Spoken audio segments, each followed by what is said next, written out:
Hey, this is Murray from Success with Dr. Murray, showing you how to use part-time hours to get full-time results. And I'm currently in the middle of my 4-video saga of my brush with cancer for the purposes of Movember and raising awareness for men's health issues. Now, I hope you watched parts 1 and 2, because 2 was pretty friggin' embarrassing. I don't think I've ever told that to anybody. Part 3 makes that look like nothing. So here we go. So I had the surgery to remove a testicle, and they gave me a prosthetic testicle. And I don't think there's a big business in prosthetic testicles, at least at the time, because it's not quite, they don't quite measure up. As a result, I've been leaning a little bit. I don't know if you noticed, I'm kind of leaning to the right a little bit. It's a natural repercussions of misbalancedness. Anyway, so now, though, I had to go through a battery of radiation treatments, which sucked. And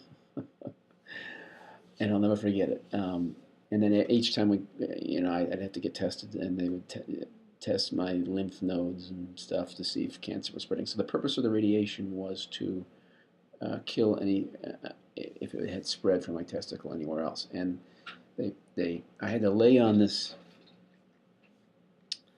cold. It was a cold room, and it was a cold marble slab. I believe it was marble or it was metal. I think it was marble because they can't shoot radiation in metal. So it was a cold marble slab. I felt like Cold Stone Creamery. And of course, I'm friggin' naked.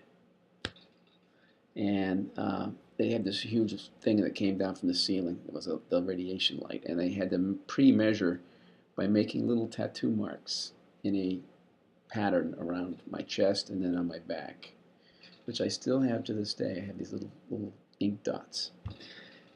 I had tattoos before they were hip, man. I'm telling you, I'm a cutting-edge dude, so stick with me, you go places. You know what I'm saying? So that gave the technician where to target the radiation, keep it inside that zone. So, but when they give you the radiation, first of all, picture the stereotypical Nordic Viking 50-year-old 300-pound opera singer. The fat lady who sings, who it's not over until. Helga. I don't think her name was Helga, but I called her. Looking back, I call her Helga because she could have easily been a Helga. Helga came in. I specifically designed, I'm sure.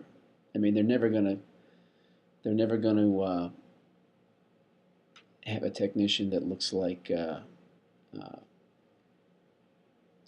that looks hot for obvious reasons. Helga came in and certainly performed her test to the optimum degree. If it wasn't the cold temperature and the cold wet slab, it was Helga. But wait, it gets worse. So Helga is my technician, and she's arranging everything, and I still have one good testicle, so they can't radiate that one good testicle because it could risk killing everything I got left, So what we had to use was the clam. The clam is a lead device that looks like the shell from a Shell gas station logo thing. I think that's a scallop shell, but anyway, it went like this. It had a hinge on it. Lead, heavy thing, lead, which meant it prevented radiation from penetrating. So Helga had to put everything I had, my entire package, and inside this clam. Helga did it. This wasn't a self type thing. This wasn't a self-help thing. This was Helga's technical skills. And did I tell you it was cold? God. Easily, I've had many humbling things in my career, and some more humbling than others. But this, I'd be hard pressed to rank anything more humbling than Helga enclosing my package in a lead freezing, and in fact, but I've actually got it out of the freezer, I believe. Freezing cold lead clam, and that's how I had radiation treatments. And anyway, I'm going to leave it with that visual there. Stay tuned for part 4 of my series on my brush with cancer. Hope you're still awake.